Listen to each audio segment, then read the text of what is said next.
Hello, everyone, and welcome to Reverberations at the American Library.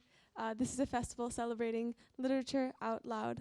My name is Emily Biggs. I'm the programs manager here at the library, and tonight I'm so thrilled and so delighted to be welcoming our inaugural cultural fellows, Missy Mazzoli and Royce Vavrek, accompanied by Benjamin Aloni, Amelia Watkins, and Fernando Palomeque for Strange Dreams, an evening of music.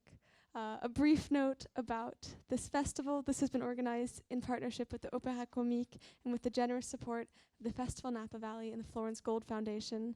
It's a festival celebrating the poetic and musical traditions that have informed and shaped one another since the beginning of poetry and of music. So this month, we're highlighting innovations in the musical arts in a series of concerts, conversations, workshops, and more, with authors and artists coming together to celebrate the history of storytelling and sound. Tonight, we are joined by our Cultural Fellows. The Cultural Fellowship is a program that was designed to support and showcase the talent of artists across various mediums. The American Library in Paris, for those who aren't familiar with us, has been in operation for over 100 years. And in this time, we have served as a hub of transatlantic cultural relations. And this fellowship is a further way for us to enrich this legacy of cultural exchange. It is generously supported, as I said, by the Florence Gold Foundation, so we're so grateful to them. Tonight you'll be hearing new and upcoming pieces of work from our brilliant cultural fellows, so I'll quickly introduce them, and then I will hand it over to them and let them take the reins. Tonight we are joined by Grammy-nominated composer Missy Mazzoli, deemed one of the more consistently inventive, surprising composers now writing in New York. Mazzoli was the Mead Composer in Residence at the Chicago Symphony Orchestra from 2018 to 2021, and from 2015 to 2018 was the composer in residence with Opera Philadelphia.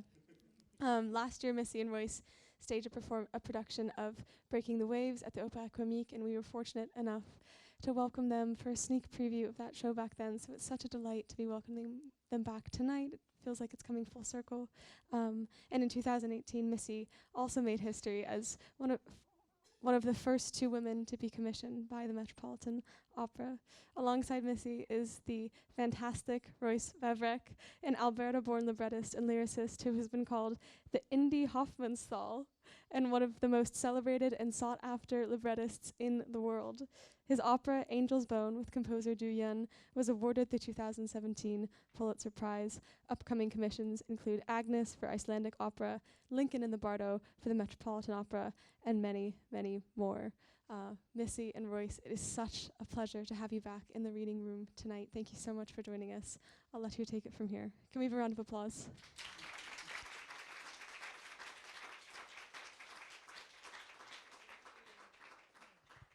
Thank you. Thank you so much. I'm Missy Mazzoli. And I'm Royce Vavrek. And together, we're so thrilled to be back here. It was really a highlight of our stay in Paris last May to come here and give a really intimate concert in contrast to doing this massive production at the Opéra Comique. And we're very happy to be back with our friend Emily and all of our friends at the American Library. This is really amazing.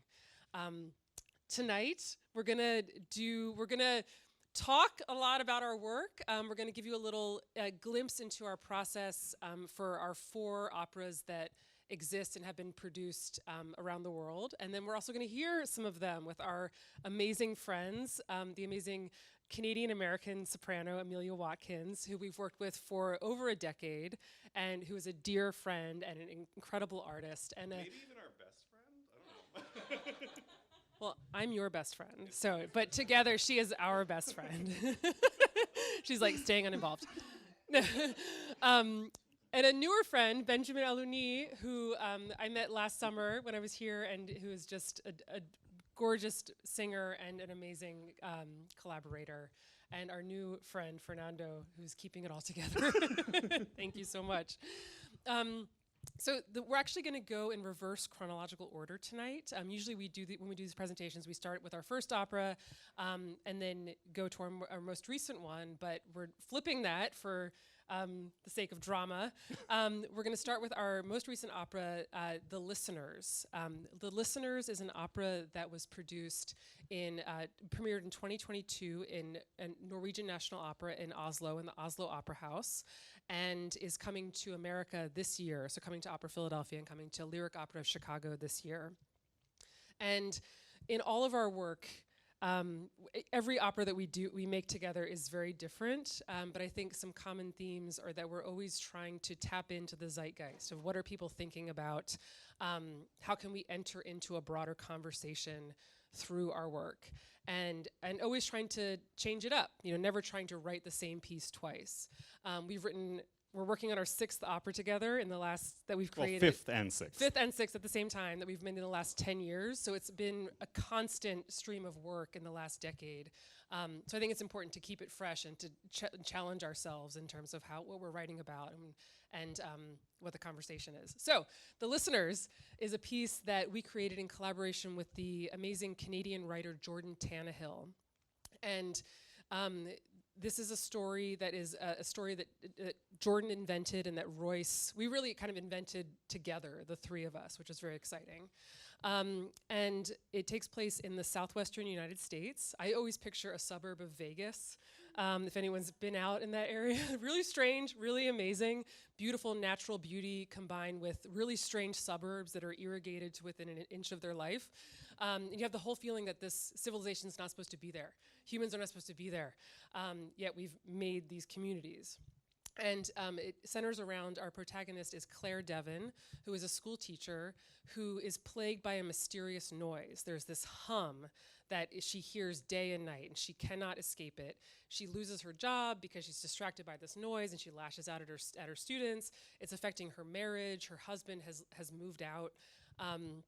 And in desperation, she finds a self-help group at the home of a local man, a very charming older man named Howard Bard, and comes together in this group. And then Act 2, the group takes on cult-like dimensions, and it turns out that Howard is sort of manipulating all these people to his own end, and it turns out that, spoiler alert, he doesn't even hear the hum himself. And in the end, Claire takes over the cult in the last 5 minutes of the opera, and we're left with this question of, will she also be corrupted in the same way that Howard was? What does this hum mean? And this is a story about the power of charismatic leaders in our society, and also what happens to female ambition and pain when it goes unrecognized and unheard. Was that okay? That was okay. Amazing. Great. Okay. I want to see this opera. So I was tasked with sort of setting this excerpt up, but unfortunately for me, this actually happened. This is the first aria of the whole show, so it doesn't require much explanation, except imagine Claire Devon coming out of her house in the middle of the night, having heard this hum. It's keeping her awake, and she sees a coyote who is sort of in the bushes, and she has this dialogue with this coyote, and she talks about just what is plaguing her, and imagines that it's probably plaguing the coyote as well, since coyotes have very good attentive ears, and so this is the dialogue of this woman, this school teacher, and the coyote, depending on how you want to pronounce it. And Mimi is going to sing what we call Nightgown in the Moonlight. Yeah. And also, we've given you all lyric sheets, so feel free to follow along, or if you want to just listen and take them home as a souvenir and read them on the train, or that is your choice. But Mimi, please take it away.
Our next excerpt sort of goes to almost the end of the opera, although this is not a linear moment, because in the opera we see a number of confessional scenes where the cult members each sort of talk about their own experiences. And one of the characters is a high school student that Claire teaches, named Kyle, who, at the end of the opera, spoiler alert, does get murdered in a crazy police shootout. And then after that happens, we see his first confessional. So it's a strange sort of temporal shift. And this is his very beautiful, open-hearted speech about how the hum is affecting his life. This was a really exciting opportunity for Missy and I to collaborate, as she said, with Jordan Tannehill, who we gave the missive of creating the story, but it cracked open my language in quite an interesting way and allowed me to go places that I wasn't really expecting. In the spirit of being in the library, working with a literary artist of his caliber was just such a huge, huge, huge gift. And you will be able to see a different interpretation of this story. It is being adapted into a television miniseries, I believe for the BBC, or at least for some British television series. He's one of the great queer artists in Canada, and I'm so, so, so glad that he gifted us this story. And yeah, that's all to say. Please enjoy this awesome, awesome, beautiful performance from Benjamin as he performs Kyle's confessional.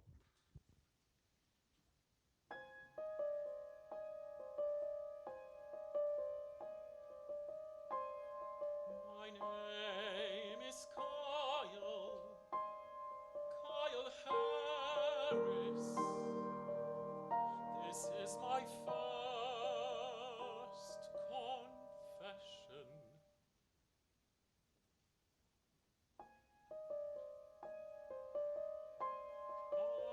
I'm smiling. Does that sound weird?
father's pistol.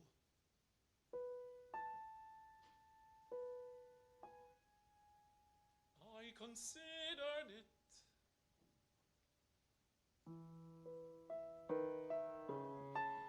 But then I found the old line. What is this? Is the answer? That's what I wondered. What if you're the answer?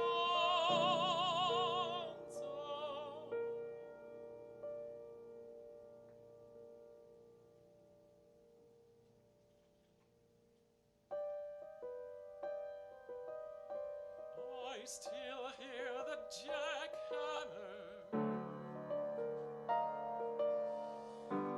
but now I'm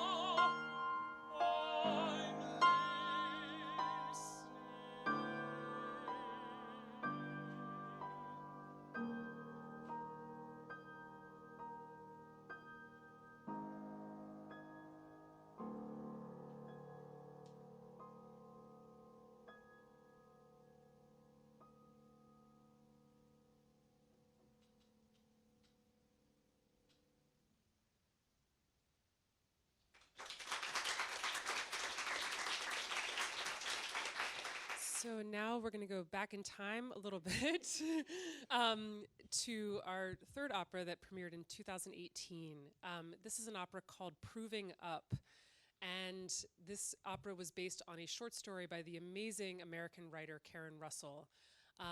And we found this story like 10 years ago or more. And it was sort of just in the wake of the 2008 financial crisis. And we had both been thinking about how to write a piece about the American dream. And what does that mean? What does that even look like? Is it even possible? What is the American dream? All these questions. So we didn't have a concrete idea of how it would go, but we kind of had that idea in the back of our minds. And then when we found Karen's story, which is called Proving Up, we thought this is a story about the American dream. I'm just going to summarize it real quick. It takes place in the late 1860s in the wake of the Homestead Act of 1862, which if everyone's hearkening back to your American history classes, and it's, when the American government basically said to mostly white immigrant settlers that they should go settle the West. Very problematic. And which I wish we had more time to get into all the problems of that, but they were told to go settle the West and basically stake a claim to their land. So put a stake in the land and claim this land for themselves. Never mind that there are already people living there. We'll get to that. But so this, in my view, the American government was basically weaponizing sort of poor immigrants and as settlers to help clear the West for expansion. This whole idea of manifest destiny, that God wants us to expand to the West. So it's an integral part of American history, but also a very dark and bloody one. And I think it's the origins of this idea of the American dream that was sort of sold to these immigrants, and you can do anything you want, you can have a place of your own, doesn't matter how much money you have, we're gonna provide. This story follows a fictional family called the Zegners. They're moving from Pennsylvania out to Nebraska to stake a claim to their land and take advantage of the Homestead Act, and to prove up, which means get the title to their land. In order to prove up, you have to do a few things. You have to have a certain number of acres of grain. You have to be on your land for 5 years. You have to have a house made of dirt, made of sod. And the biggest red tape part of this is that you have to have a window in your house. So never mind that there aren't even like trees on the prairie, but you have to have a glass window in your house because the government said that this implies permanence, that they will be there for a long time. So what families used to do is used to share the window between homesteads. So if rumor of the inspector would come around, they would be like, here's our window, and then like run to the next home and be like, here's our window, and it was all the same window. So Karen built this story on that really crazy idea, which is completely true. It actually happened. So we catch up with the Zegners. They've been on their land for 5 years. They've fulfilled all the requirements for proving up. All they're waiting for is for the inspector, this land inspector, to come to their land and give them the title to their land. But things are not going well. There's been a drought, hasn't rained in a few years. and they've lost 2 of their children. So before the opera, before the short story even starts, there are 2 girls who have died. They do appear in the opera as ghosts, having the best time. You know, they're running around the whole time, just having fun and kind of, you know, poking fun at their brothers and their parents.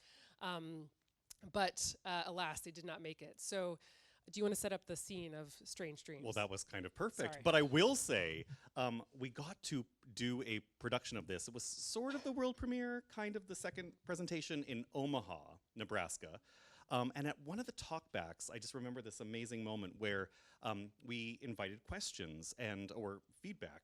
And this woman raised her hand and asked us, why would we tell such a bleak story when we're here?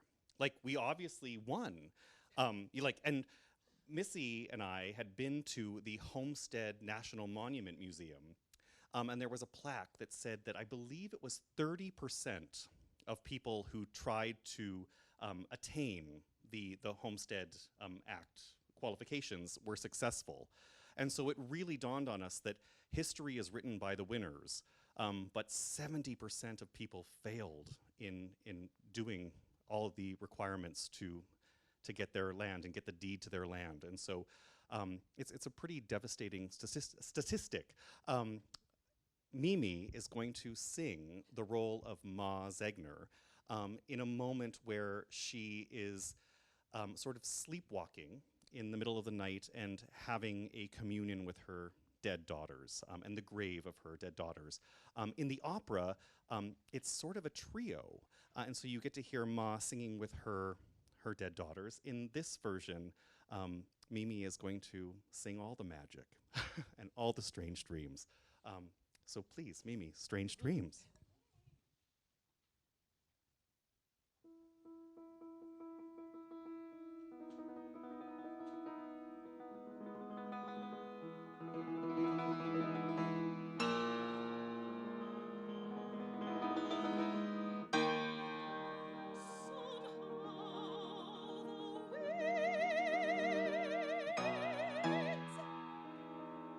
Find means to grow.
So this next aria is from the same opera, from Proving Up.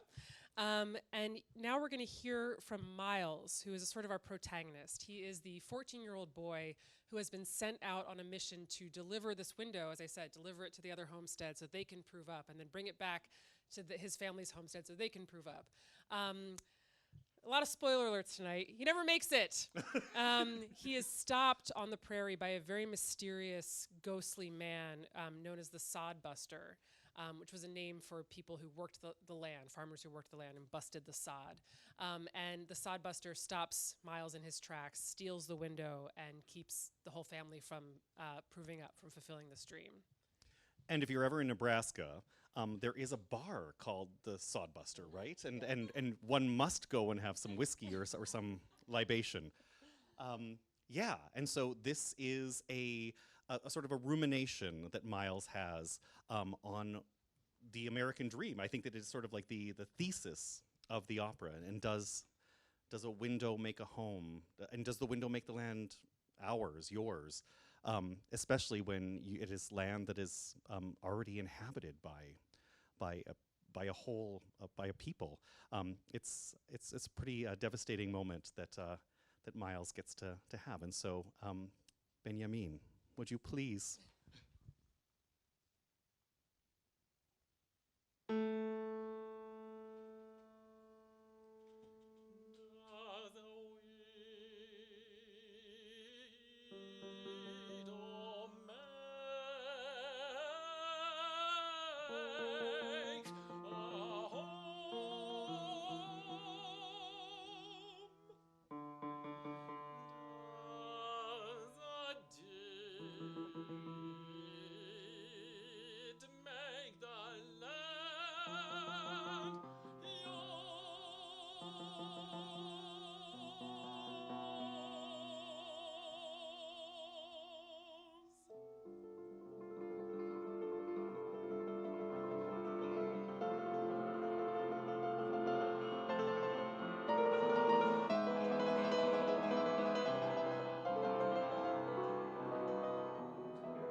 Once when I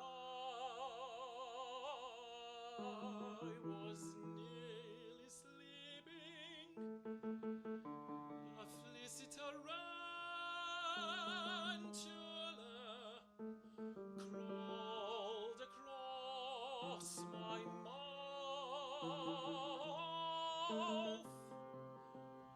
Peter laughed so hard, got me lost.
So when Missy was offered the opportunity to be composer in residence at Opera Philadelphia, she had a 3-year position, and in the second year, she told me that she really wanted to devote her time to developing a new opera. And so I said, I think you should consider an adaptation of Lars von Trier's masterpiece, Breaking the Waves.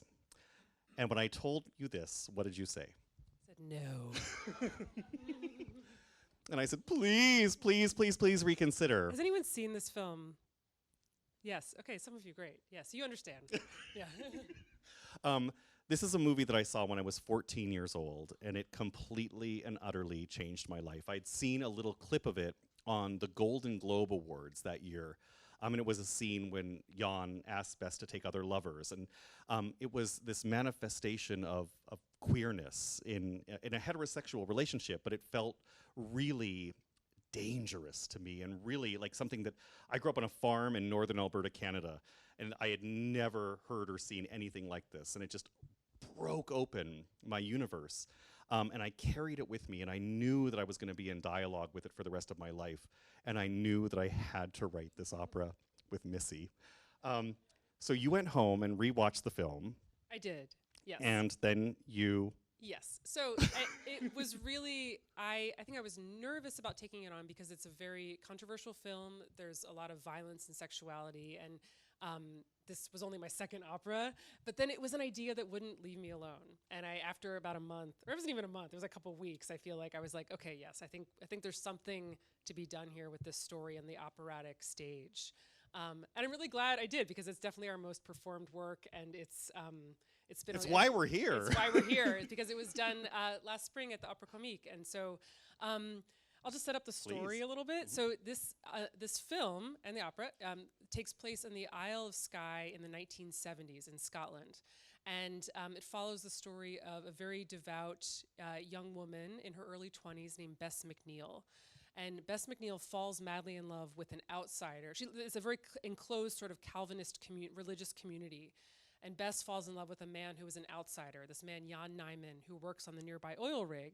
And she gets permission from the church elders to marry this man, even though they don't traditionally favor matrimony with outsiders, and they sing a whole song about it in the show. But she gets permission, and then they're married. They have a few months of wedded bliss, and then Jan is tragically injured in an accident on the oil rig, and he's paralyzed from the neck down. So this is a terrible situation, obviously, for Bess and Jan, but for everybody. It throws the island into turmoil. And then it's clear to Jan that Bess will never leave his side. And so in an attempt to sort of set her free, he asks her to take other lovers and then come back and tell him about it. So this really gets into a lot of themes, the role of faith, what does it mean to be loyal, and what does it mean to be a good person? I mean, the idea of goodness was central to Lars von Trier when he was making this film, and it's something that we kept coming back to in making the opera. And for me, one of the reasons I really wanted to turn this into an opera and spend a large chunk of my life with this story is that I feel like it's a story of a woman in an impossible situation. Everyone around Bess is telling her what to do. Her mother is telling her what to do. Her sister-in-law is telling her what to do. Her husband's telling her what to do. The church is telling her what to do. God is telling her what to do. She has this really intense, direct conversation with God throughout the movie and the opera. And they're all telling her different things. And the path of acceptable behavior, the path of behavior that will be acceptable to everybody, is basically non-existent or is razor thin. And I thought, that's something that I can relate to. That's something that every woman in my family can relate to. And it's played out in this very dramatic, extreme, fictionalized way in Breaking the Waves. But I think at the core, that is what I come to this story with. And that, I think, in every moment is what we tried to show in the opera. So we're just going to show you one little moment from this. Do you want to set up the scene? Yeah. So Benjamin is going to sing the aria of Dr. Richardson, who is, in the film, he's English. He can be sung by any nationality. Tonight he is French. And Dr. Richardson, at the top of Act 2, it's a 3-act opera, at the top of Act 2 has a conversation with Bess, who has just come. It's really, Jan is just in the hospital, and she's being told of just how severe his condition is. And Dr. Richardson sees just how clingy she is and says that you need to go dancing, go have fun, and do a little grieving for yourself, that sort of thing. Like, go and you have to live your own life. But Bess says, no. I am meant to be by my husband's side. So this is Dr. Richardson's plea to Bess.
To send Jan home, and God obliges by smiting him with a drill. Is that what you think, Bess? God is playing a game, twisting the intention of your prayer to teach a lesson. I know you people believe a lot about yourselves, but God wouldn't punish you for missing Jan. God wouldn't punish Jan for your devotion. I need to know you understand this, Bess. Have fun, go dancing. Dodo says you love to dance. Just do a little grieving for yourself. It's a lot to endure alone.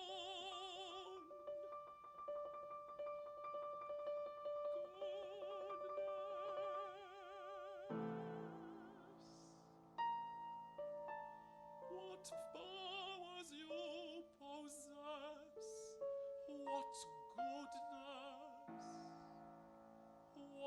goodness you possess.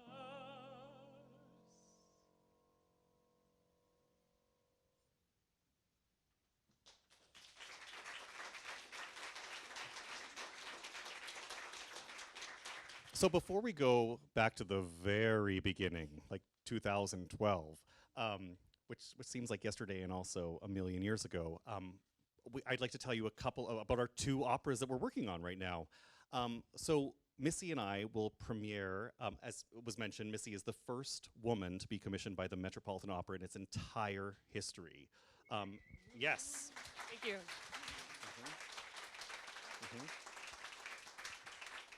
And hopefully you are the first of a million. for the Met, we are writing an adaptation.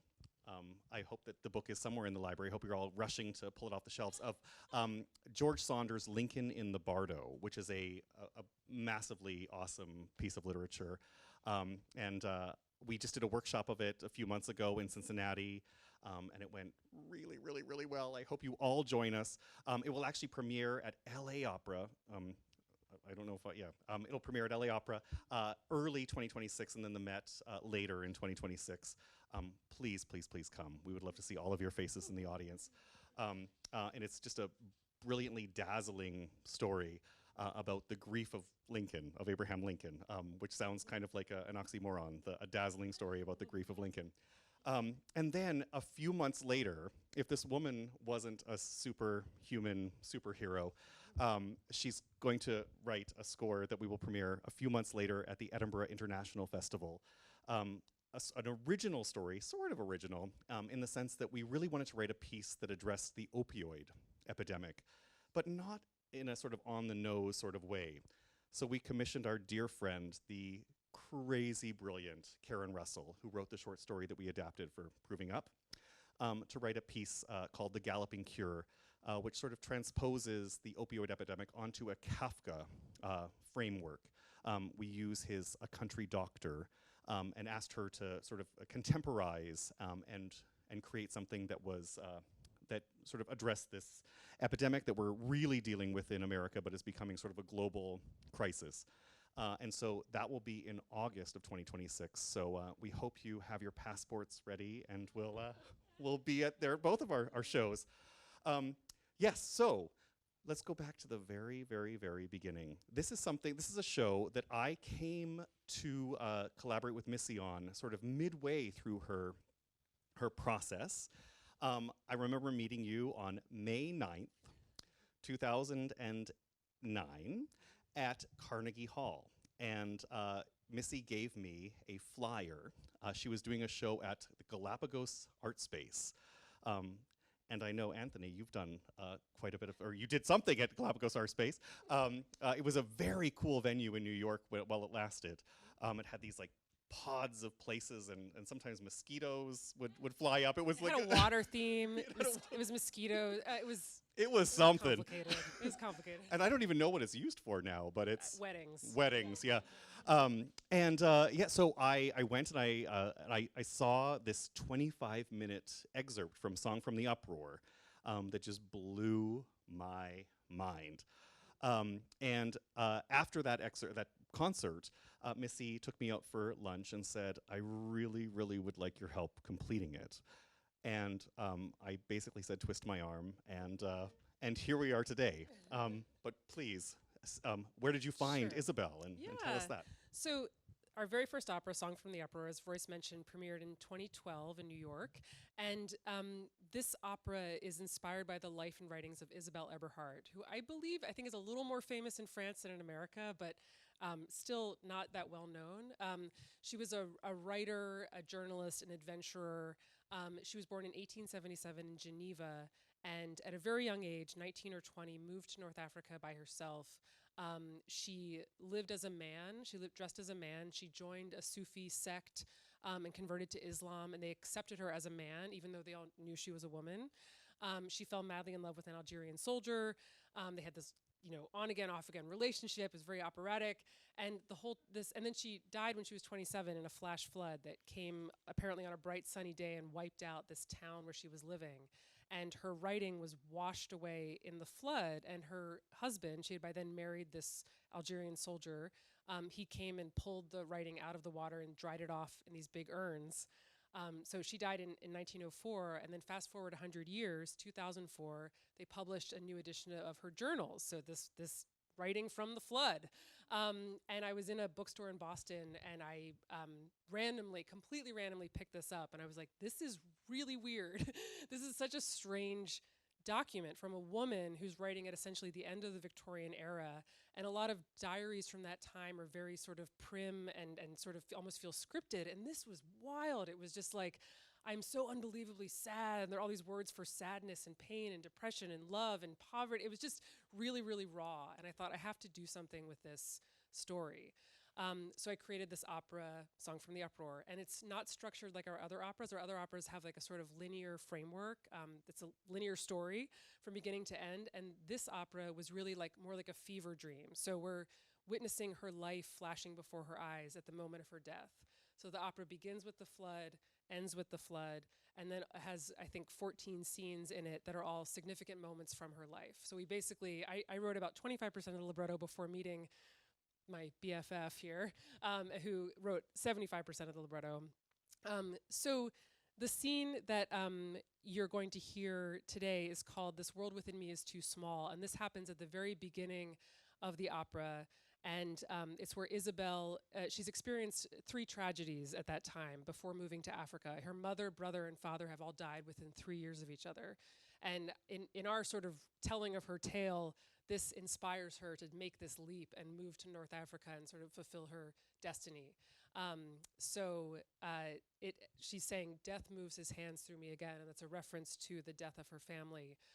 But still inside me something sings. So that's her making the decision to do this big thing in her life. So we're going to invite the amazing Amelia Watkins back on stage to sing this. But it's also a full circle moment because Mimi was in. Yes. Mimi was in the original production in 2012. It's where I got to know her and fell in love. And the second one at LA Opera. Yes. So, but now you're singing a different role for the first time, which is great. So Mimi Watkins as Isabel Eberhardt.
Thank you all so much for coming. What a beautiful room to make music for and with. So thank you, thank you, thank you.